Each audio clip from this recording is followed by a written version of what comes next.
Hi, everybody. This is Colin Shields, and you're listening to the Sheriff Podcast.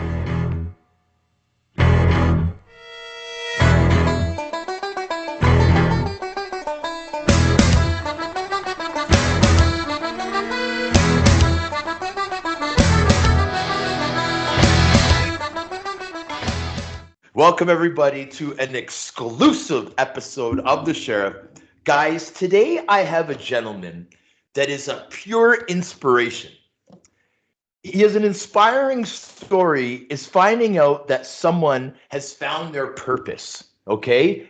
Ladies and gentlemen, lots of people go their whole lives without finding a purpose. Okay? Now, in sports, once you hit 30, your body slowly starts to break down. Sometimes it takes a little bit longer to rehab from injuries. And what mostly happens to the average man is that eventually the list becomes so big of why you can't start the season that you're forced to retire. But now, ladies and gentlemen, what if you found out through incredible life events that your purpose is to become a professional hockey player? And what if you're in your 40s? Do you go for it? I would. I'll tell you one man that has gone for it, and it is our guest tonight. Ladies and gentlemen, without further ado, Mr. Kevin Porter. How are you doing this evening, my friend? I'm good, brother. Thanks for having me on the show. Hey, man, I'm so happy that you're on the show. And I know a couple times before the recording, I started to tell you stuff, and I was like, you know what? I'm just going to save it for the show, right? So I'm going to tell you right now, my man. So now listen, you are on the show because you are a pure inspiration, okay? I want to thank you for how you are. I want to thank your wife for how she is, how you are. I want to thank everyone that has anything to do with you because I'll tell you, man, there needs to be more of you in this world, okay? Because what you represent is someone that sets a goal and goes for it. And no matter what the barriers it is, you do the best you can to get through that, man. And if everybody had that kind of mindset, Kevin, we would be in a world that would be so much better, my man. Okay? So don't stop what you're doing. Never give up. And thank you for being you. Thank you so much. I just, I just love the game so much. And, I've told the story so many times, but I just, I was a late bloomer, obviously. And if you've watched a bit of the documentary, you've seen kind of the basis of how I got back into the sport on a competitive level. And, it's just continued. It's just been like a big snowball. And I've just, enjoying the process and it's funny to say, but it's always going to be a process no matter how long I'm in it, whether I'm playing till I'm 50 some years old like Yarmir, or skills coaching or coaching or whatever may come my way. I understand these things are huge time commitments, and even on top of being married, careers, shift work. I mean, the shift work alone and trying to do this has been monumental at times. But I think that's what it's helped make me strong through it as well, because it probably mimics a little bit of, a pro athlete's season with regards to traveling, maybe a little bit of sleep deprivation, although not as much as a shift worker, obviously, but like, flying, buses, hotels, different meals, different line mates. Like there's a lot of variables in season, I think, and maybe the shift work kind of helps mimic that, and it helps push me and to find new ways to adjust and get better even when I'm tired. So Kevin, okay, so listen, man, I'm listening to you right now. I'm watching you. Like for the listeners that don't know, we do have a YouTube channel. It is new, so you're gonna, if you're listening to this on Spotify, you'll be able to see how incredible this man looks if you tune in to the Sheriff Podcast channel. Now, Kevin, I got to be honest with you here, buddy. Like, you know, I'm gonna challenge you, man. You don't look like you're in your 40s, buddy. Are you sure that you're being truthful with your age? Because I'll be honest with you, you look like you're in your early 30s.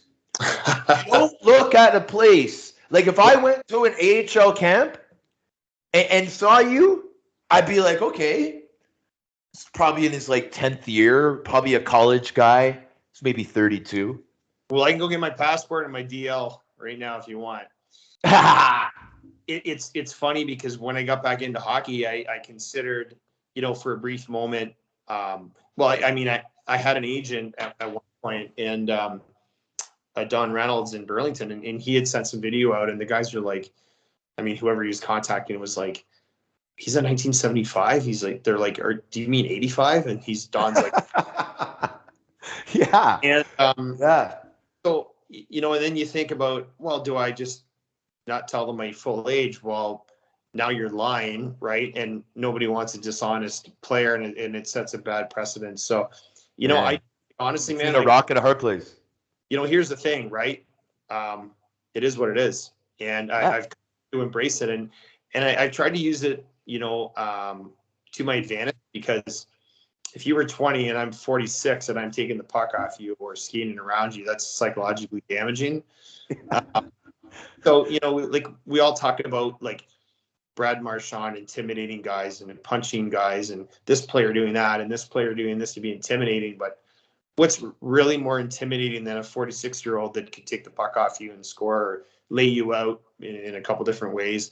And I'm not saying whatever, but if you just look at the psychology behind that alone, I can play.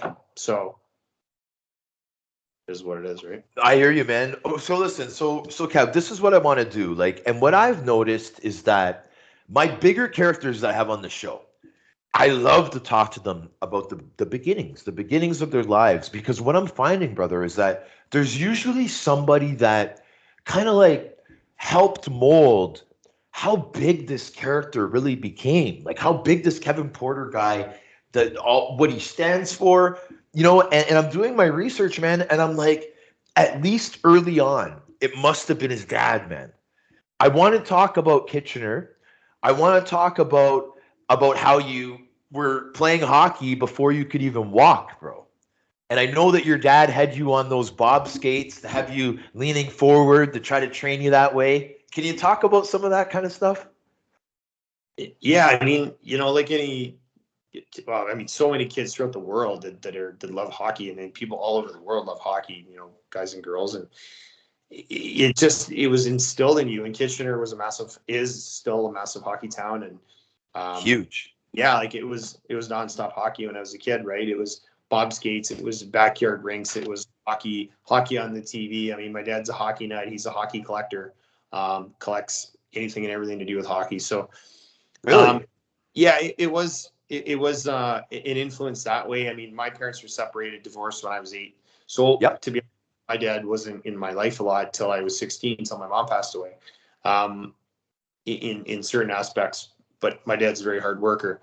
So, I'm not making excuses, but that was just how it was.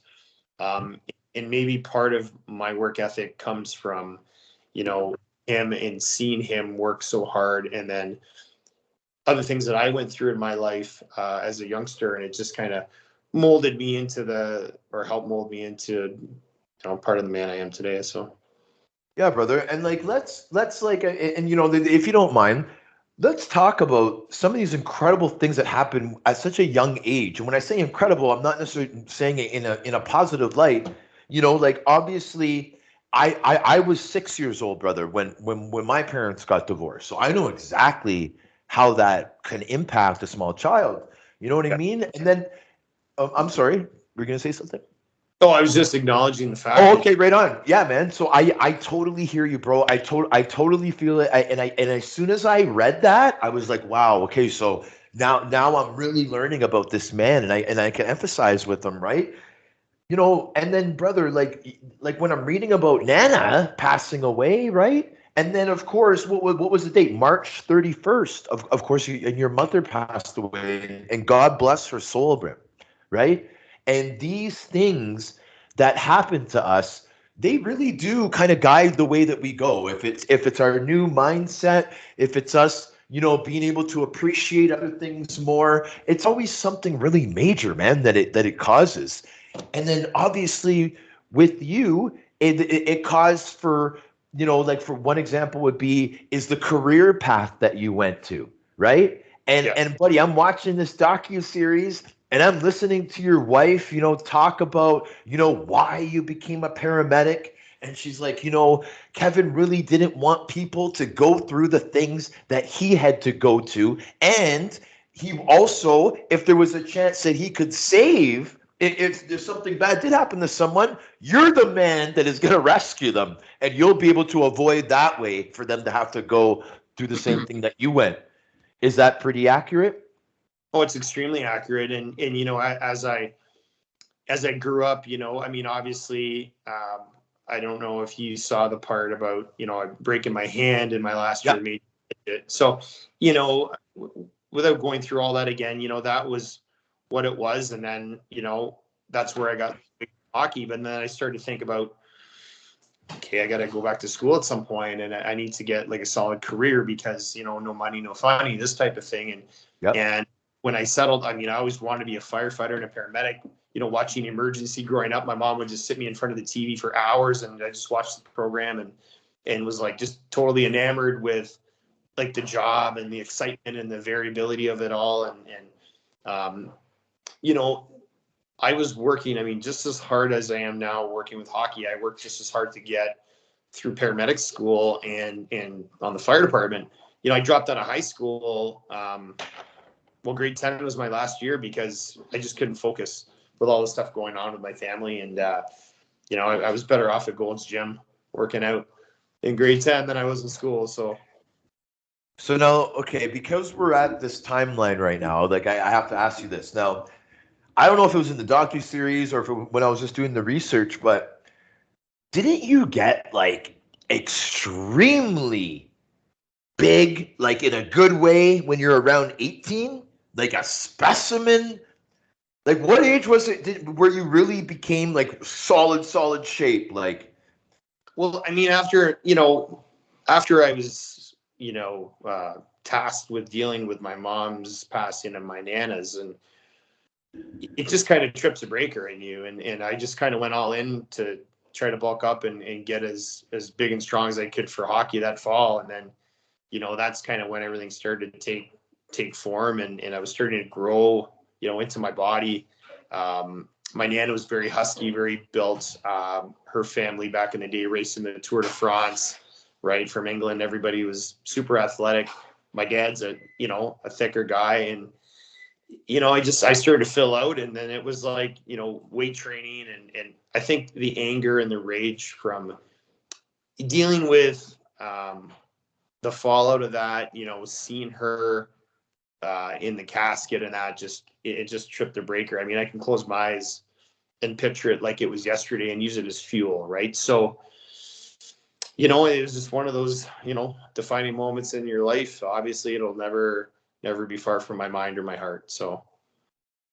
Yeah, man, and I appreciate like you sharing that, Kev, because like that's like that's personal stuff, and I know that the listeners are really appreciating this, man, because the insight that we're getting right now is incredible.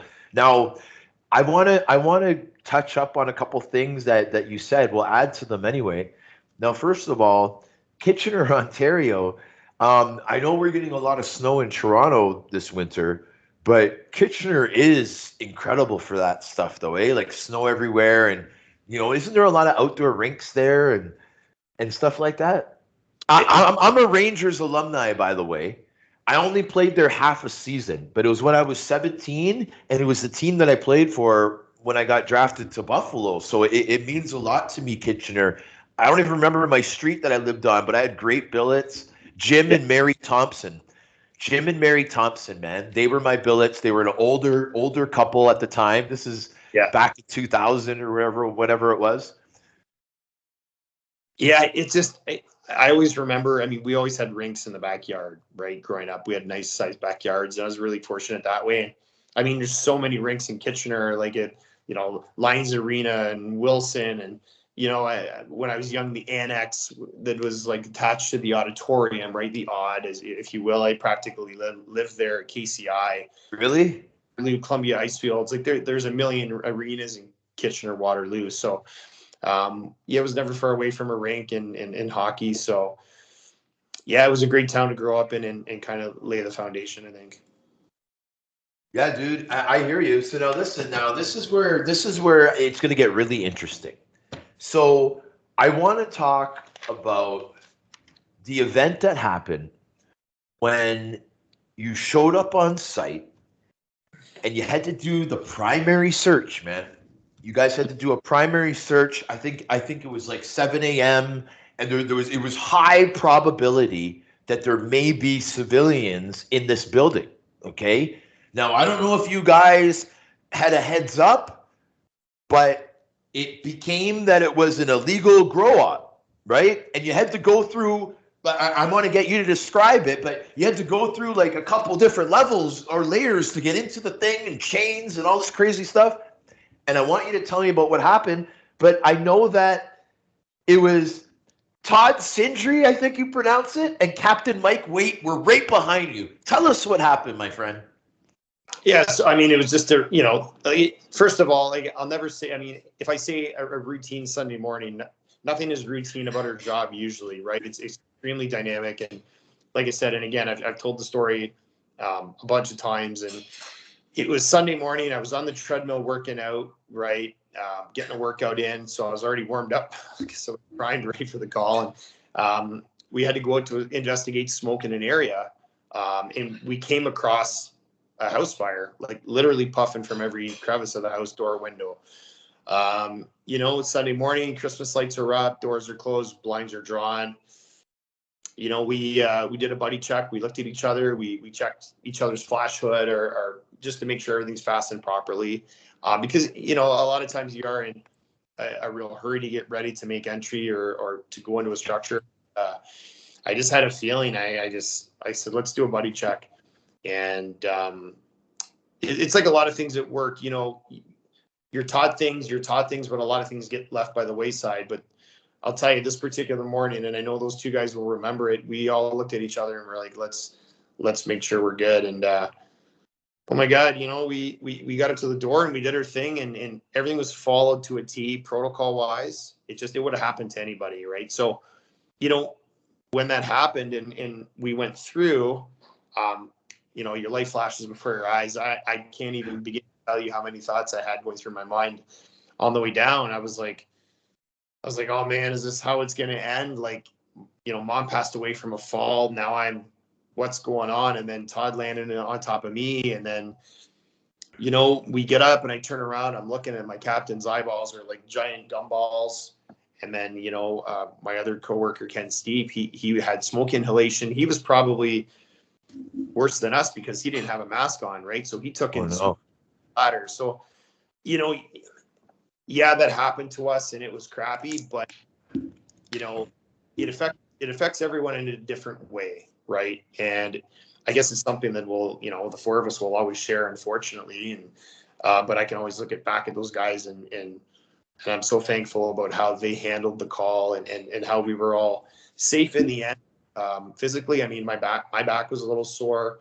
I know my buddy Ken took a bit of smoking, but psychologically, what it does to you too, right? So that's probably the bigger thing if you're talking about your mental health going forward, how you view the job, how you view calls, how you view protocols. We did everything correctly. It would have happened to anybody. But it's funny, when I spoke to Brady the other day, I said, if you asked me, would you go through that again to enable you to go through the hockey journey and what that's brought you? I told him, I said, you're going to think I'm crazy, but yes, because it changed the course of my life a little bit, not completely, but it really added some flavor, if you will, to my life. And I'm just grateful the way it ended up, and we were all safe. So, Yeah, dude, and thanks again for describing that, right? And like I just want to reiterate, like, to the listeners, like, obviously I'm not going to explain it as great as Kevin, but like, I mean, they got to the site, It was a call that there was smoke and a fire in a building. They had to breach several layers because obviously this was an illegal grow up, Kevin. And they don't want anyone stealing their stuff. You know what I mean? So that was probably why there was the multi layers like to breach, right, to get into the building.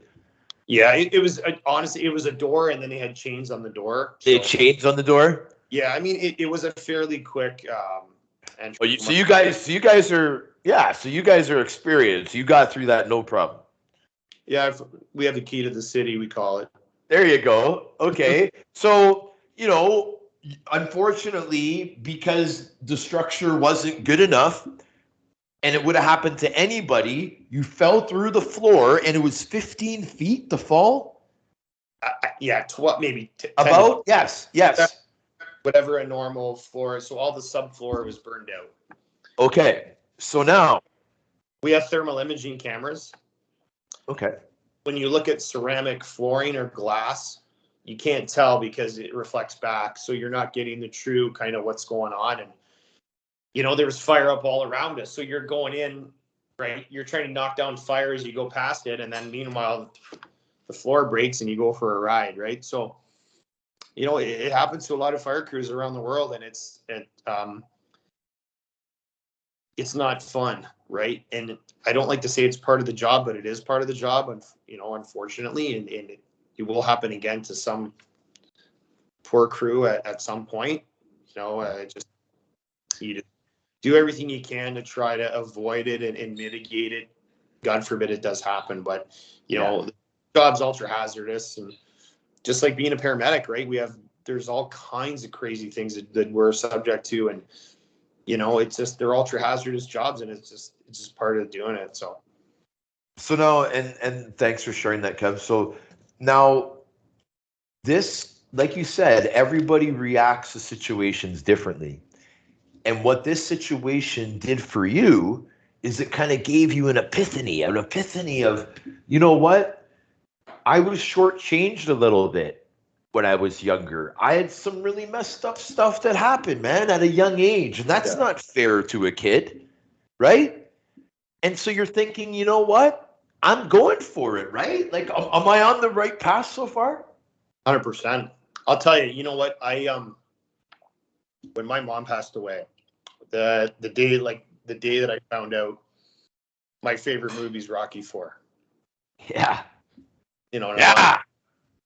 It's a great series. I think if I could meet one movie star, it'd be Sly for sure. Yeah. And because of how he started out, not because Rocky, but how he became to be that man, but and the persistence that he's had over the years to get to where he is now. But I would watch, clips from the movie, and it would just motivate me. So like, kind of like when this happened, I was like, I was literally riding to the hospital in the ambulance that I work on sometimes. And it was the weirdest thing, but I'm like, man, like, what am I doing? I'm like, oh my God, like I could have got my back broken. I could have had a fractured neck. I could have got burned up. I could have got electrocuted because they bypassed the electrical, right? Yeah. So, we could have got fried. And I'm thinking about all these things, are like, my mind's like a kaleidoscope of all these things that could have happened, but they didn't. So, you start thinking about, things I love, my family. I just started dating my wife at the time, and she had just come off nights and was at home sleeping. So when I got to the hospital, I'm on a backboard, and one of the nurses came in, and she looked down, and she was like, "Oh my God, it's you," because they're used to seeing me in my paramedic uniform. Yeah. Now, stinky bunker pants and a t-shirt, on a backboard with a neck brace on, right? Wow. And then I told one of the nurses, I said, "Hey, like, can you call Ashley? Call her at home, tell her what happened, and I'm in the hospital." So, 6 hours later, we got checked out, and we were released. But yeah, it was a crazy day I'll never forget. But like I said, I tried to use it as motivation, and just carry on and use it for some good things in life, right? So. Yeah, dude. And I mean that's something, man. That's a big event to happen in our life. And like it's incredible. Now, November the 10th, 2010, is that the date that you officially had decided that you're gonna play? Yeah, pretty much. Like I knew, I was in the ambulance and I'm riding, and it was about a 15-minute ride, and I was like, no, I think I had been thinking about it a little bit before, but once that had happened, Yeah. it came to overdrive, right? I was like, okay, when my back heals up, because I was pretty stiff for a couple of days from the fall, right? And I was like, once I'm okay to go again, I'm on this like 1,000,000%, like no question. Like I don't care what I have to do to get it. So it just So like now, failure was just not an option. It just, and I knew it wouldn't be easy. Obviously, I mean, like I think at the time I was I don't know, 35 maybe, and I had played shinny with guys, and they're like, oh, like I'm so tired. I'm 29. I'm done playing, and I'm like, you're done playing. You're only 29. Like, what are you talking about, right? yeah. Yeah, I was just so determined after that day. I was like, nothing's gonna stop me from trying. So Yeah, bro, for sure. So now I want to talk about some of the guys that have kind of been along this journey with you, right? And then once I got to check out the docu series, and oh yeah, I haven't even mentioned this since the recording. So, ladies and gentlemen, this docu series, I'm hooked on it. I had to admit it to Kevin and his wife before the episode. So I admitted to them that I'm hooked on it and I'm addicted to their show. And we're gonna get you to talk about that a little bit later. But right now, I want to talk about first guy I want to talk about is Eddie Choi. I want to talk about Eddie Choi, and what he means to you, and because I believe that was Eddie Choi in the beginning of the hockey journey post 35. Am I right about that or no? so when I got back into hockey, I was looking for like hockey school. I'm like, well, geez, like I got to get in the ice. Like, where do I go? What do I do? So I went to the MasterCard Center, which is now the Ford Performance Center, right?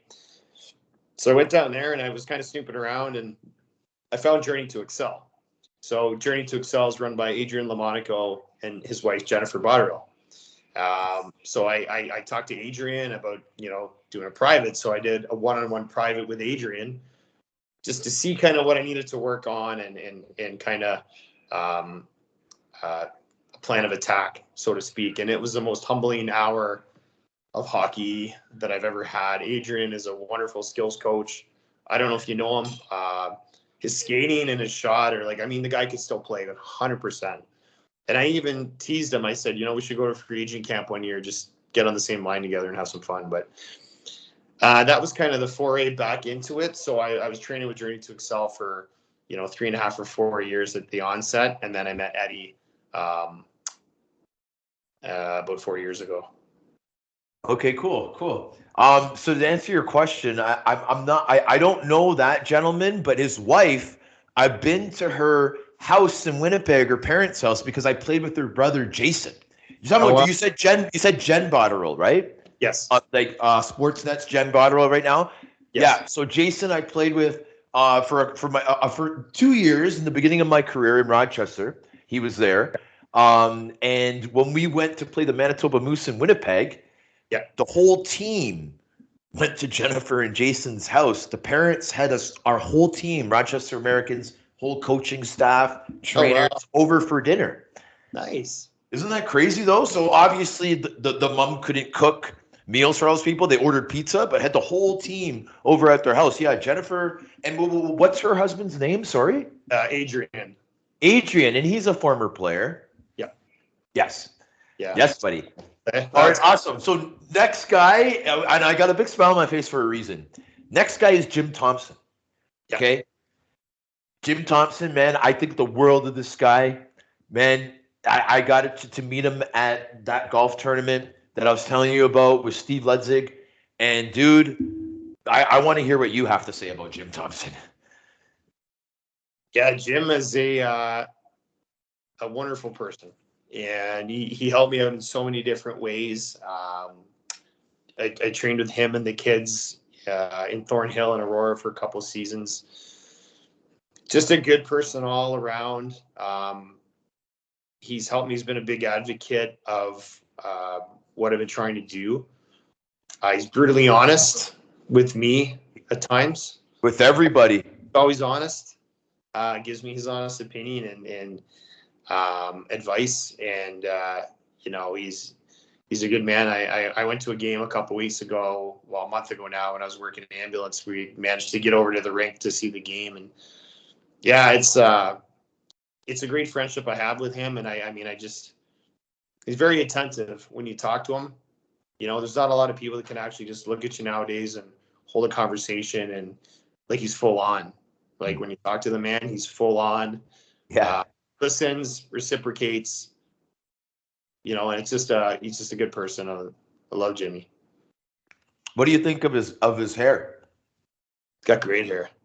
Doesn't he? Great hair. He likes to work out. He practices what he preaches, right? He eats well. He trains. He works out every day. I know he uses conditioner in his hair, for sure. Is it the same as Polamalu and Patrick Mahomes? Have you seen those commercials, buddy? I have, yeah. Yeah, Jimmy has great locks. So, yeah. How much is he gonna love this?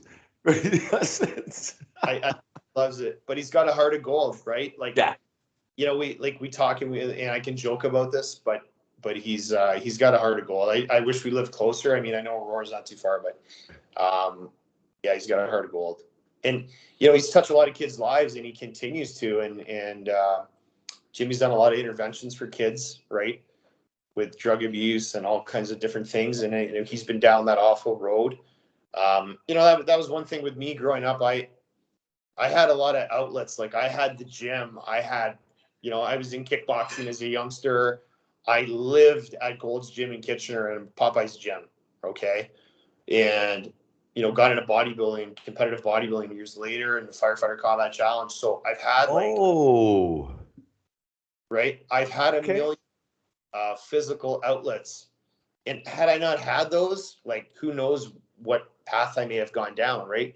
I spoke with Brady about this on our podcast too. I said, it's all how you handle obstacles, and some people don't have the right tools at that time, or they don't have the right people in their lives to turn and help them. Right. So that's something I hold dearly. And I hope that at some point I'm able to give back in that way and help someone out, because it's not a nice road to go down by yourself. And some people, they just don't know how to navigate their way out of those things. So.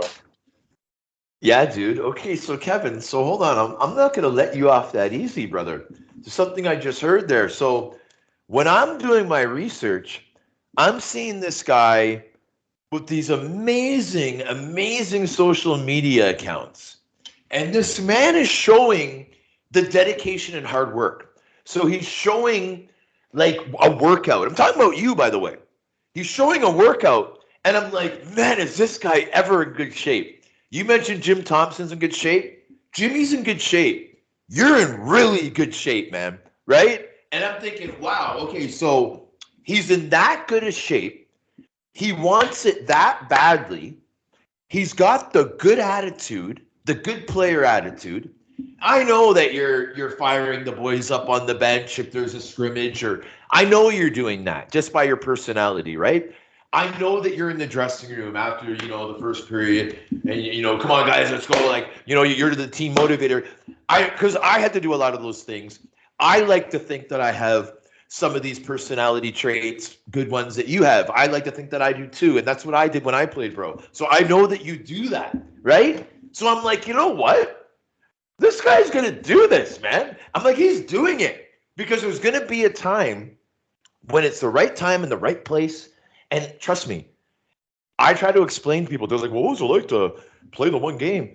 I'm like, you know what? Like, there's so many components that need to happen and work out for someone to make a team.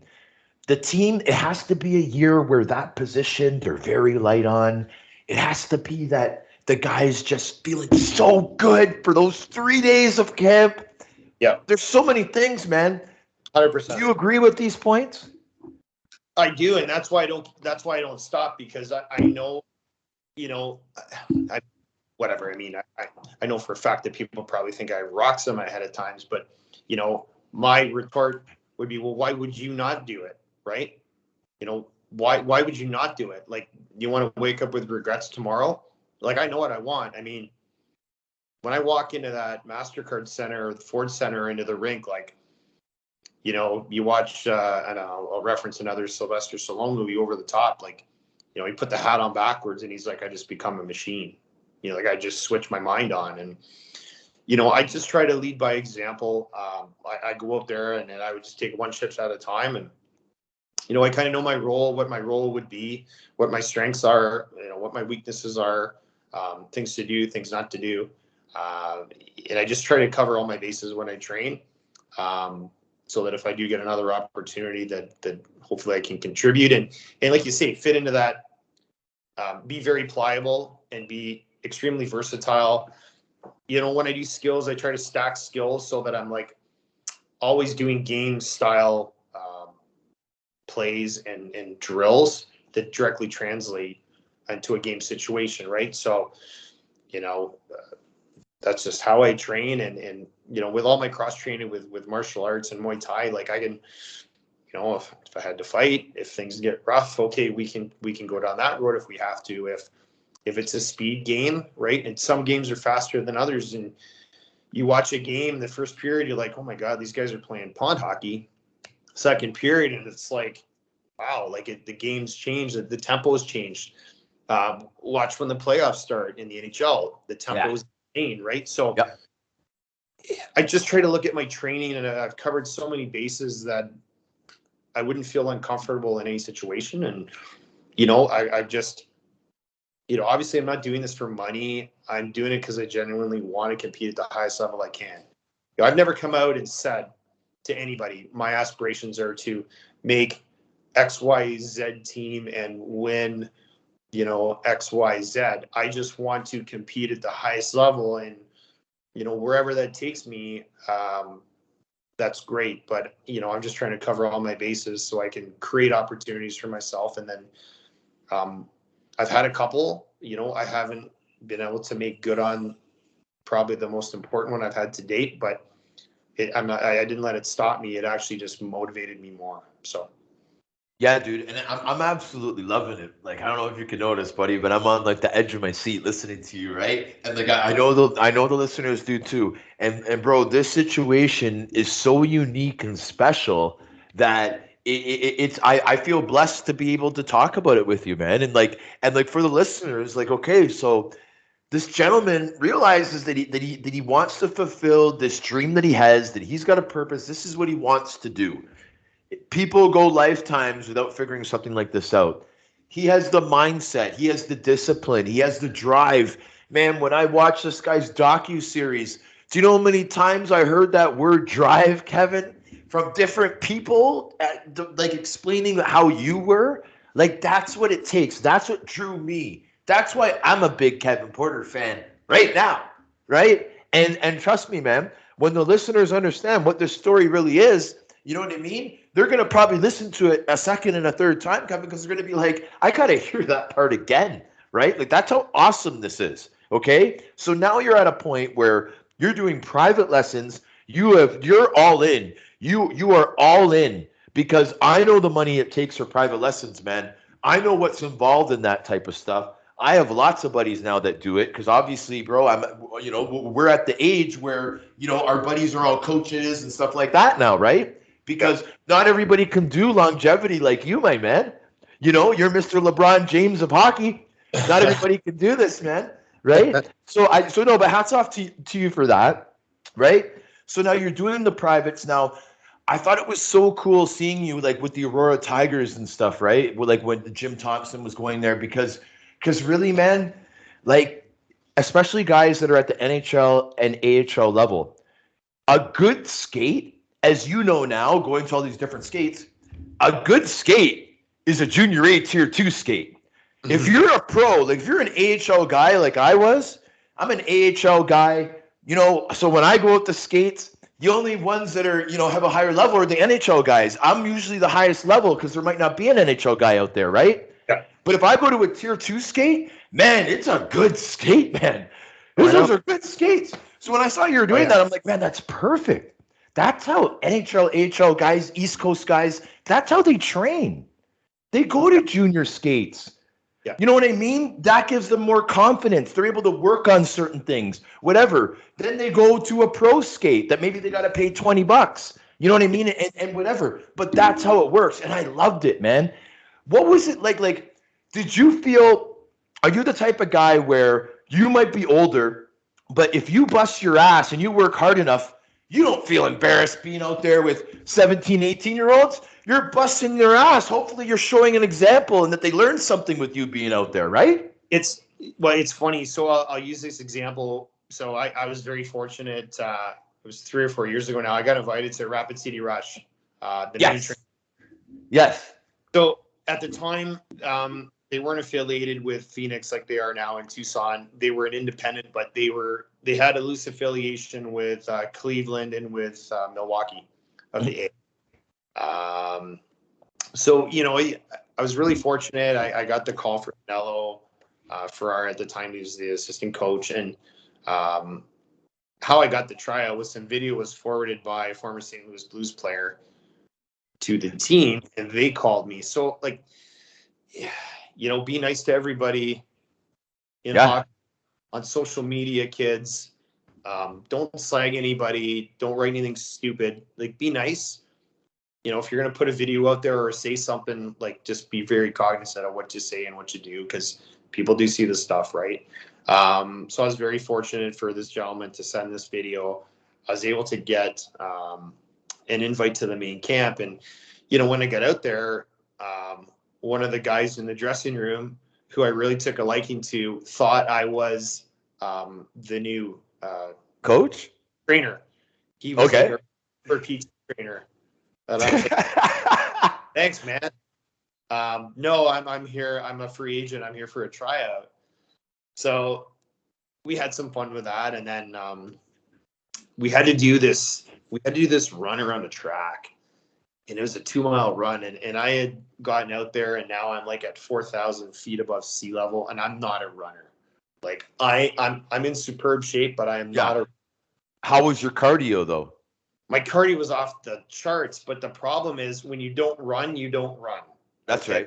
And there's a difference between, I can go and do 20 rounds on the bags and kill, but now take me outside and run around a track at 4,000 foot elevation.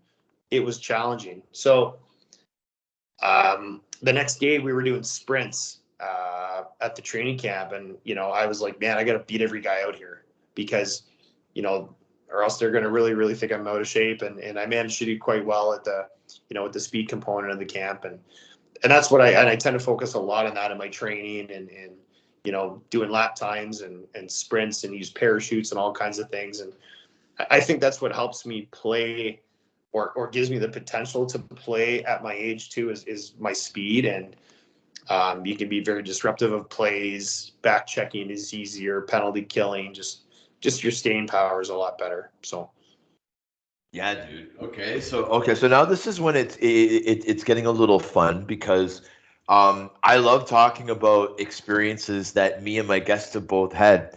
And dude, I've been to a lot of training camps and stuff, right? And from the NHL down to the coast. And I know that you went to some East Coast training camps, free agent camps. The Brampton Beast, they're the closest pro team to where we live, to where I live. And it's really cool that there's an ECHL team in Brampton, right? And, they play in the arena where the battalion used to play. And that was actually the arena where I got drafted to the OHL, man. So I love that arena. Now, I want you to talk about what it's like to go to a professional tryout, man. When I would go, it's very intimidating. Athletes are super confident human beings, as we both know. Yeah. And you're going to a place where only one of you are really going to get a shot, man. This is a free agent camp. They already have their camp set. This free agent camp, it's a little bit of a moneymaker, and they're going to take maybe 2 or 3 guys max, probably one. So everyone knows that, Kevin. So what is it like going to something like that, man? Well, I mean, at the time, like Brampton, unfortunately they folded, right? They which is really a shame because it was really kind of dear to my heart. I mean, working in Brampton as a firefighter and paramedic for over 20 years, and oh wow, I almost did have the opportunity to play for them. I still have the email. I keep all the emails, any correspondence I've had with coaches over the years. I keep the emails and I refer back to them once in a blue moon just to, I guess, see where I've come. I look at the date, I look at the time, and I'm like I can kind of flash back to that moment in time and say, wow, like I'm so glad I didn't give up because something didn't work out at the time. And I remember going to my first Brampton Beast camp and, speaking to, the coach at the time was Mark. What's his last name now? Oh my goodness, I feel so bad. But anyways, was Brent Hughes there any of those years as an assistant coach? Yeah, so Brent was there, and then Brent became the head coach. But very first year was Mark, and actually Mark was with the Rapid City Rush at one point. They had asked me to be a call up for the Brampton Beast, and I didn't get games, but at the same time, it motivated me like never before because now, while you have like the opportunity, right? It's like if I call up to the taxi squad, for example, to the NHL, it's like you're going to do anything and everything in your power because you just never know, right? Things happen. So, and again, it wasn't in it for the money. It was nothing to do with that. It was I want to play and I want to compete. So, I would just keep working day in and day out. And like most mornings I train, I'm coming off nights at the fire hall or ambulance or EMS or whatever, and I'm going to the rink. So it was just a huge motivator for me, and just it is to this day. So yeah, dude. Me and Hughes are the same age. We played overseas together for the Dundee Stars. And the one thing that I learned about the Beast, because I take an interest in teams that, my buddies become coaches or whatever, right? And man, that was a good program they had over there, man. The fact that they wanted you to be a call-up, I mean, man, you must have really impressed them. You must have really impressed them a lot, brother. Yeah, I just I go out there. I try to keep it simple. Like I said, I'm a fast skater. I like to hit. I like the contact. I don't mind getting hit. I like the rough stuff. That's awesome, man. I mean, why not, right? Hockey never going away, right? Yeah. Games, but it's never going away. Like, you've seen a few games this week, and like I said, you're going to see it in the playoffs. Like when I watched the game the other night with Calgary, I mean, they're a big, strong. They got some mutants on their team, and it's like those aspects of the game they're just not going away. Like they never will. And you have to have it on your team in some way, shape, or form. You might not have to utilize it all the time, but you have to have it in your back pocket, right? So that's always something and maybe I'm old school by saying that. People may agree with me, they may disagree, but when it comes right down to the game, when you need 16 games to get the prize, you have to be able to pull stuff out of your back pocket, and that's just one of the components. Yeah, dude. So I'm smiling again because it's just exciting stuff. I know we have a little time limit here. If before we get into the docu-series, which is incredible, can't get over how good it is, I want you to talk about the camp that you got invited to that was in the Midwest in the United States. The place that has the pictures and the stones. What's that team? Yeah, the Rapid City. Mount Rushmore. The Mount Rushmore. It's funny because I relate to that more thinking about what people say the best basketball players of all time. Like, yeah, LeBron James is on the Mount Rushmore of the NBA players, right? And I'm not even thinking. I was going to say Grand Canyon at first. And then you're like Mount Rushmore, right? Yeah. Yes, that team, bro. That's a unique experience.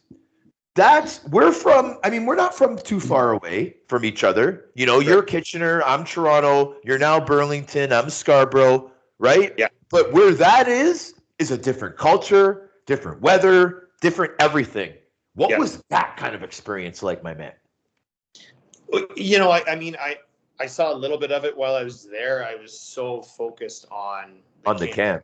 Yeah. right? You know, there wasn't a lot of time when I was there, so hyper focused on training and performing, right? There wasn't a lot of time, but yeah, you definitely you see the differences in little towns, or not little towns, but bigger towns in America. And you know, in my limited games that I've played in the Federal Hockey League and you know, other camps I've gone to and tryouts, like I've been to a ton of East Coast tryouts in the States, and you go to a lot of these little towns, and it's so different than from up here. Yeah. Small town. I've been to Elmira, New York, and I went to San Francisco for a try Bulls at one point, the San Francisco Bulls, and Oh wow. you know, Toledo, Ohio, a couple times, Reading Royals, like all over kind of America, North America. Yeah. Tryouts, right? And just a cool perspective, but at the same time, you get feedback from what you to work on, and you know, I just come back right away and hunker down and just get right back at it, and just, like I say, be relentless. Yeah, dude. And like I mean, like I know it. Like I know what you're gonna play. Again, you're gonna play. But it almost seems like because you know how the journey, the process is supposed to be what it's about, right? And you being able to do these types of things, like I'm talking from someone from experience, man.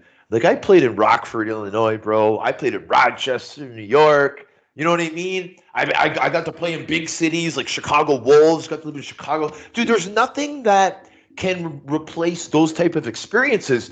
The only difference with the camps is that everything is heightened compared to the season because you're competing against another lion on the team. Like you're like this is war. Like you're seeing that part of it. And man, that's the most impact. The season is just drags out. Well, every season. I think the thing is with camps, right? You have a really limited time to showcase your abilities, and you know, like coaches and scouts, they're only human too. So I mean, you could easily be doing something there, and they're looking there. Yeah. Right? Yeah. Like Daryl Belfry says, I follow Daryl very closely in a lot of things that he does and talks about. And you need to have a calling card. Like there's something you have to have in your repertoire that when you're out there, people know exactly who you are. So I've been personally I try to look at that as a bit of a template for my game. And it happens to be speed and tenacity. Like you would know who I am. And if I could pick my number, it would be 11 all the time. Right on. Right. So, yeah, you know, look, you'd say, oh my God, number 11's on, like, or even without looking at a number, you would know who I am out there. You'd be like, Porter, that's Kevin Porter, the Canadian Kevin Porter, not the American Kevin Porter. That's right. Been mistaken. The Canadian Kevin Porter. Multiple times, but, you know, it's okay. It's a great honor, I guess.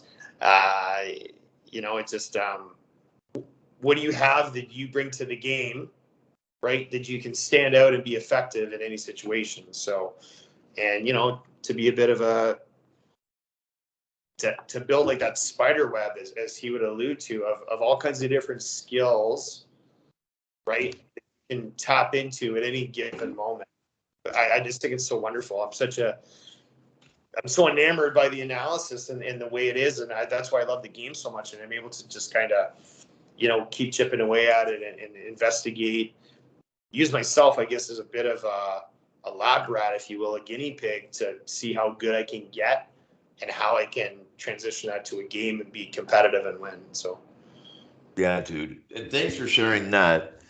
So, bro, like, okay, like we were talking before the show, I'm a huge fan of you now, but I'm also a big fan of the docu-series, man. I'm hooked on your show. I'm hooked on your series. I had to admit to you and your wife, who's a big part of it as well, at least in the first few episodes, right? And Yeah. I'm hooked, man. I told my mom about it. My mom and my stepdad, they like to watch shows. They're gonna watch it. Everyone's So, watching it who I talk to, for now on, right?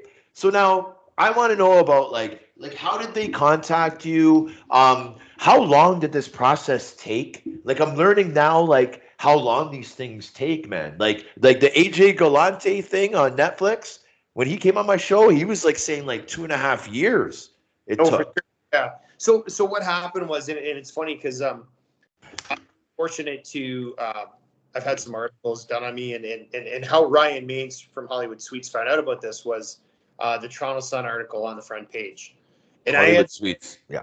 I had no inclination that I was going to make the front page and page 3 of the Toronto Sun, right? And I mean, the Toronto Sun. I mean, you've seen some of the people that have been on the cover. I was completely, blown away by it. I was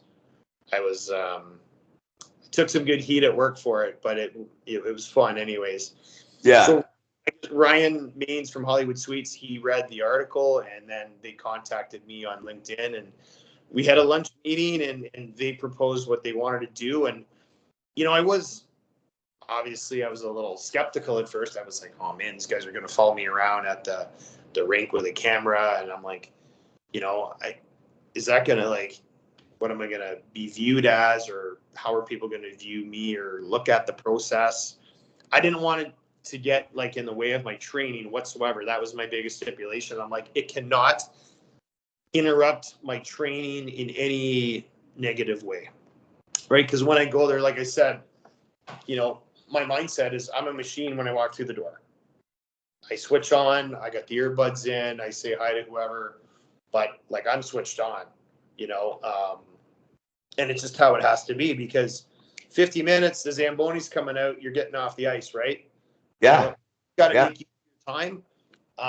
Obviously, the clock is against me at my age, so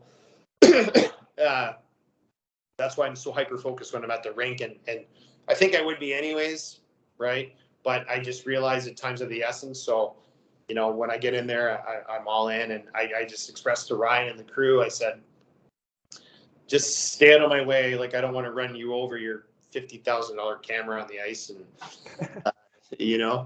So, but we had a lot of fun with the process. It was great. And then how long was that process? It was close to 4 years. Wow. Okay, right on, man. Yeah. So the Netflix did it quick with the Galantes. Yeah. Yeah. It was about 4 years, but I mean, I had a great time with it, and I would have trained just as hard without a camera in my face and whatever. I mean, guys at the pro levels, you play with cameras on you, so I just kind of got to a point where I was like, well, if I'm ever playing in any type of league, the game might be televised. There might be cameras in your face. Yeah. You might do an interview, right? And I love talking to people. And I mean, I talk to people for a living at work, right? I discuss their most intimate issues when I'm working ambulance and fire. So, it's not a big deal for me to sit and talk to a stranger about, a game or situation or, what's going on, or, they deserve it as well. And they're a big part of promoting the sport. So, I was never uncomfortable with the cameras. I would always just kind of block it out and go to work and have fun doing it. So. And then when was it released? How long has it been out, brother? It's probably been about 6 months now. Okay, so it's new. Yeah. So how does someone find it? How does someone find it, Kevin? So Rogers On Demand. Okay. Or I guess Bell On Demand, whatever you have. If you go under. Sorry, it cut out, Kevin. I want to make sure the listeners hear this. It go under what? If you have Rogers On Demand and you find Hollywood Suites, you can look it up under Hollywood Suites. I think there may be some stuff kicking around online now, maybe on YouTube as well. Some of the episodes. Yes. Yes. To be honest, what would you rather them watch it on? Well, however you want to, whatever is easiest for people to watch Okay. it. No, Right? I didn't know like for ratings and you know what I mean? Yeah, I think they'll. Yeah, I mean, I'm not overly concerned with that. It's just I know. I like, it's just a part. It's just my story, and it's just how it's played out. And will there be a part 5? I sure hope so. Right? Yeah, buddy. And this isn't why I'm doing the hockey thing in the first place. This was a personal goal. This was very personal to me. It's very dear to my heart. It's something that's not going away in my life now. It's been resurrected, if you will, and it's just something I continue to chip away at, and I hope I can turn into something amazing and continue to have fun with it and share the experience with a lot of people. So. Well, brother, here's the thing. Like, I'm a former player. I'm trying to get into the media. My dream is to be a sports broadcaster. I've been able to network with some incredible individuals through this show, you being one of them. So I'm telling you right now, and I'll say it on the episode, if you need a skate in the east end of Toronto, Al Sinclair skates, buddy. I'm going to tell him that I'm bringing you because I need to get back on and I need some motivation to get back on. And Kevin Porter is that motivation, man. So even if you can't make it out, you're still the motivation for me to get back. But, man, I'm telling you, these Al Sinclair skates, Al Sinclair's a big realtor in Toronto, and he rents the ice. And do you know him? No, I don't. Okay, he's also on that Hot Property show that's on CP24. And so the guy's like all over the place. And he has these skates, and they're so good. They're pro skates, man. All the pros from Scarborough, all the boys, they all come out to it, man. And I'm bringing you, bro. I'm bringing you. I want to be part of this process, brother. I want to be part of the journey too, man. I love real estate, so I'd love to talk to Al. Oh, dude. Okay, man. Then that's an even better reason. We got multiple reasons, man. Right? We're networking. We're networking, bro. Are you down for something like that? Like if we planned it out a couple weeks from now, coming out to an Al Sinclair skate? 100%. Mr. Kevin Porter, man, I'd be like a hero bringing a legend to the skate. But that's very kind of you to say legend. I just look at myself. I'm just a guy that I love the game, and I'm just trying to, I'm trying to do everything I can to compete and to try to help a team somewhere, win and be successful and create something real good and make some memories. And, I'm just going to keep working and hopefully get the opportunity and make good on that. So now here's another question, and thanks for sharing that. Another question I have for you, Mr. Kevin Porter. Have you thought about, about the Ontario Senior, like the Whippy Dunlops? Yeah. Yeah. Because, dude, the Whippy keeps calling me, man. They want me on the ice. And I might say, do you guys need like a really big energy player that's the most inspiring guy? Like just to get the training in, because that level is really good too. And I want to be a part of this journey. Like I said, they only play like once every 2 weeks or, once every 10 days or something. We should do it, man. We should do it together, bro. We should join a team. We should train. You're going to come to some Al Sinclair skates. We're getting her done, bud. I have your cell phone number, so you're in trouble, my friend. You come to boxing with me too? You come to Muay Thai with me? Yeah. You say boxing? Boxing and Muay Thai. I love it, buddy. I have 2 amateur boxing matches that I've competed in Quebec. I got my Quebec boxing license. It was like 12 years ago, right? Yeah. They get the hockey players in that league to get their boxing licenses, and then they'll have a boxing gala. Oh man, you would have been so good at this. That's another league that you should try, bro. That's a professional league too, man. The LNAH. You should try it, man. I'll bring you to training camp, man. I was going to play this year, and my elbow kind of messed up. Buddy, we're getting it done. We're getting it done no matter what, man. Now that you've been on the show, it's done. It's signed and done. Done. Contract's done. What do you think of that, buddy? Is it overwhelming or what? You loving it or what?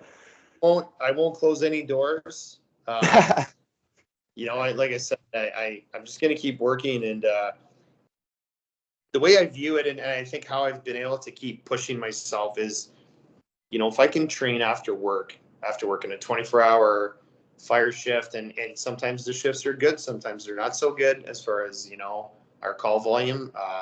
It's the same with ambulance. If I can go and train that hard in the morning and progress, what could I do if I was rested playing 7-8 minutes a period, right? So it's how you break it down. And when I look at my energy systems and how I train, I think I have a really good foothold on.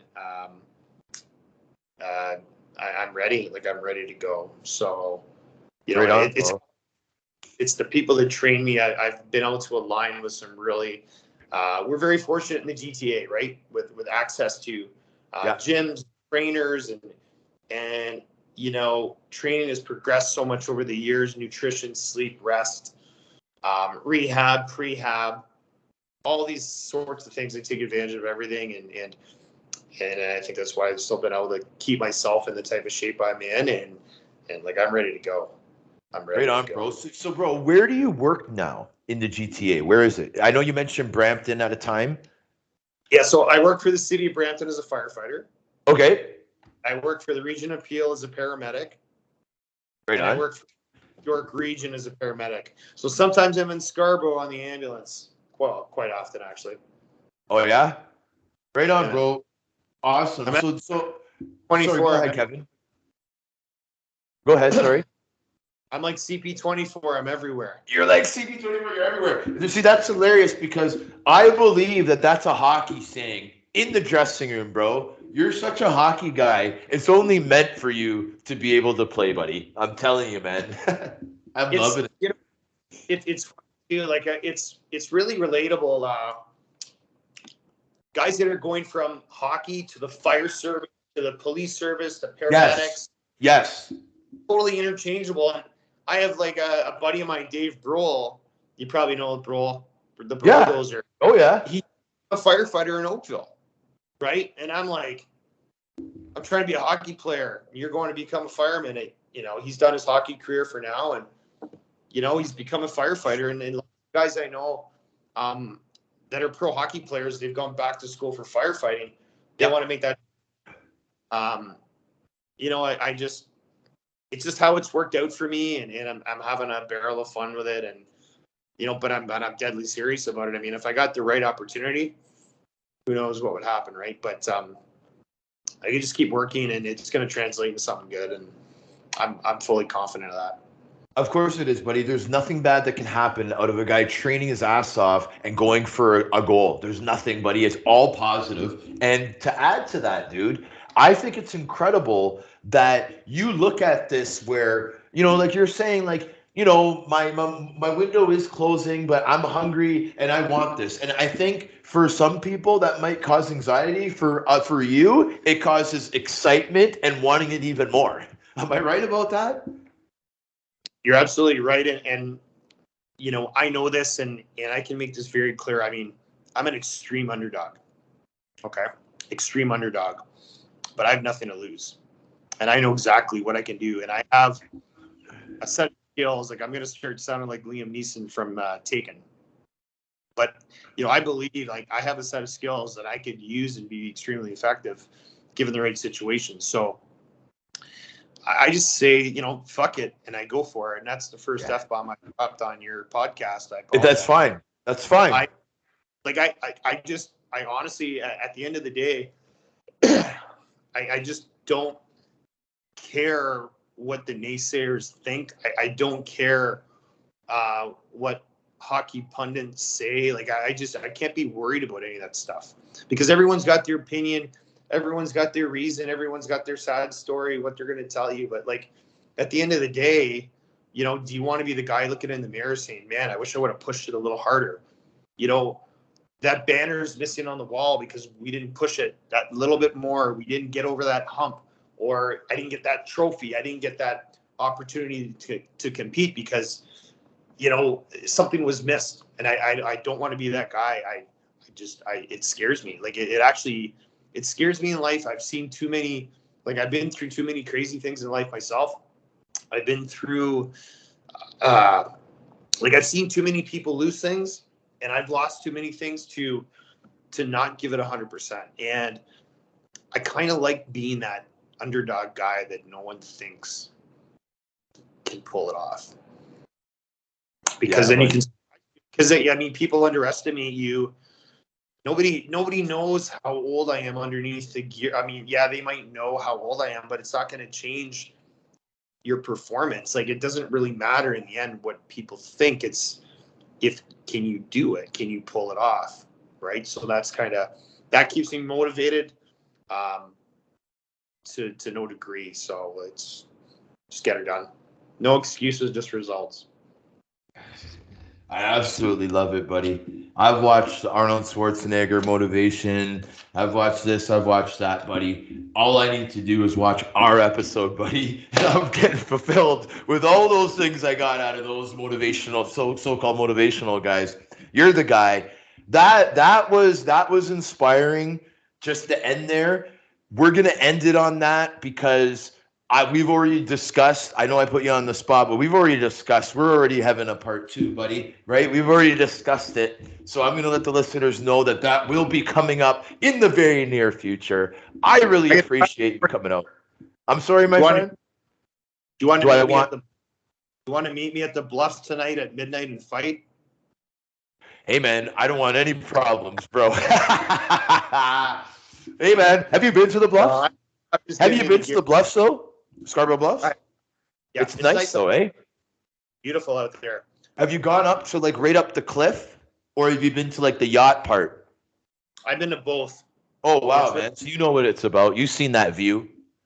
I looked at homes there many years ago, and I kind of bought something there because I live very close.